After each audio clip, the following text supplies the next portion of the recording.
దేవుని అతి పరిశుద్ధ నామానికి మహిమ కలుగును గాక. ఓ ఫర్ టుడే వాక్య సందేశంలోనికి మనందరినీ ప్రేమపూర్వకంగా ఆహ్వానిస్తున్నాను. ఎలా ఉన్నారు? అంత క్షేమమే కదూ? మీరు వ్యక్తిగతంగా కుటుంబంగా దినదినము క్షేమాభివృద్ధి చెందాలని, మీరంతా ప్రభువులో బలపడాలని, దినదినము దేవునికి సమీపంగా జీవించాలని, మీ హృదయాల్లో గొప్ప నిరీక్షణ నింపాలని ఈ సందేశాలు ప్రార్థనాపూర్వకంగా మీ వద్దకు తీసుకొస్తున్నాం. ప్రార్థనాపూర్వకంగా విందాం. రోమిలు రాసిన పత్రిక 10వ అధ్యాయం 9వ వచనం చదువుకుందాం. అపోస్తలుడైన పౌలు రోమిలు రాసిన పత్రిక 10వ అధ్యాయం 9వ వచనం చదువుకుందాం. యేసు ప్రభువు అని నీ నోటితో ఒప్పుకొని దేవుడు మృతుల్లో నుండి ఆయనను లేపినని నీ హృదయమందు విశ్వసించిన యెడల నీవు రక్షింపబడదువు. ఈ మాటలు పౌలు రోమా సంఘంలో ఉన్న వారికి రాస్తున్నాడు. ఇశ్రాయేలు ప్రజలు రక్షణ పొందాలని తన హృదయాభిలాషను తెలియజేస్తూ ఉన్నాడు. వారు రక్షించబడాలని, వారు రక్షణ అనుభవానికి రావాలని, యేసే ప్రభువుని వారు ఒప్పుకోవాలని తన హృదయాభిలాష, అలాంటి ఆత్మభారంతో ఈ ఉత్తరాన్ని రోమా సంఘానికి రాస్తున్నాడు.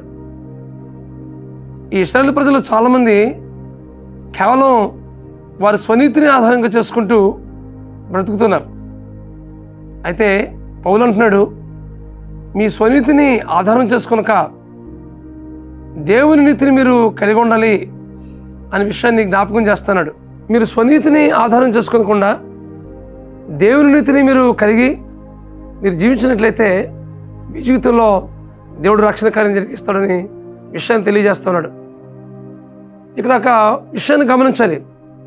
యేసు ప్రభువుని నీ నోటితో ఒప్పుకొని నీ హృదయమందు విశ్వసించని యెడల నువ్వు రక్షించబడదు. అంటే యేసు ప్రభువుని ఒప్పుకోవాలి. అంటే నా జీవితంలో ఆయనే అధికారి, ఆయనే సర్వం అని మన హృదయంలో ఒప్పుకున్నట్లయితే, యేసు ప్రభువుని నోటితో ఒప్పుకొని నీ హృదయమందు విశ్వసించిన యెడల నువ్వు రక్షించబడదు.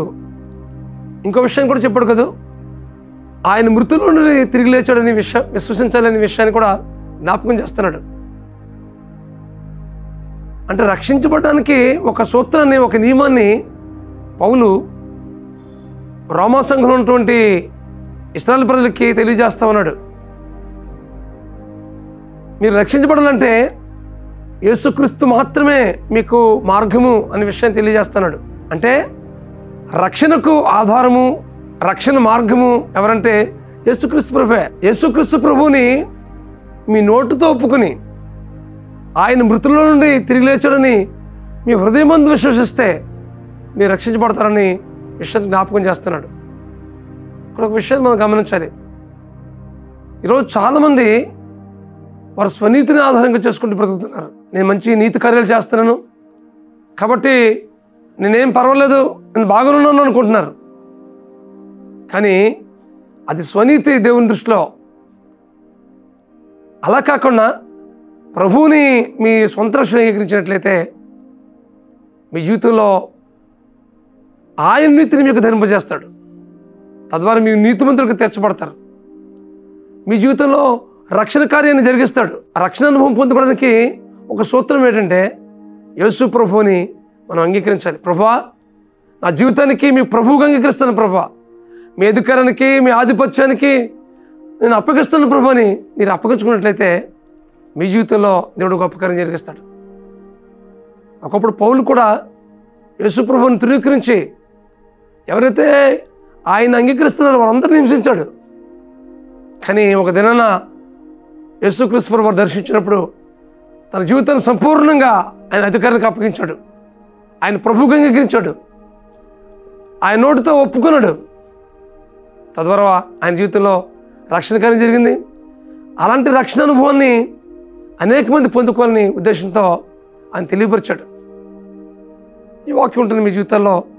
మీరు రక్షించబడ్డారా? మీ జీవితంలో యేసయ్య ప్రభువుని మీరు అంగీకరించారా? మీ నోటితో ప్రభువుని ఒప్పుకున్నారా? ఆయన మృత్యుంజయుడిగా తిరిగి లేచాడని మీరు విశ్వసించారా? అలా అయితే మీ జీవితంలో రక్షణ కార్యాన్ని జరిగించినట్లు. ఒకవేళ ఈ అనుభవం ఎవరికైనా లేకపోతే కనుక, ఇదిగో ప్రభువా, మీ నీతిని నాకు కావాలి ప్రభువా, మీరు నా ప్రభువుగా, నా దేవుడిగా అంగీకరిస్తున్న ప్రభువా అని మీ జీవితాన్ని సమర్పించుకున్నట్లయితే నిత్యత్వంలో ప్రభువుతో మీరు ఉండబోతున్నారు. ఈ లోకంలో మాత్రమే రక్షణ అనుభవం నడవడం మాత్రమే కాదు, కానీ ఈ లోకంలో చాలించిన తర్వాత నిత్యత్వంలో ఆయనతో ఉండబడుతున్నారు. అటు కృప పరిశుద్ధాత్మ దేవుడు మీకు అనుగ్రహించి నడిపించును గాక. ప్రార్థన చేసుకుందాం. బ్రహ్మస్వరూపుడా, మహాకృపగల మా తండ్రి,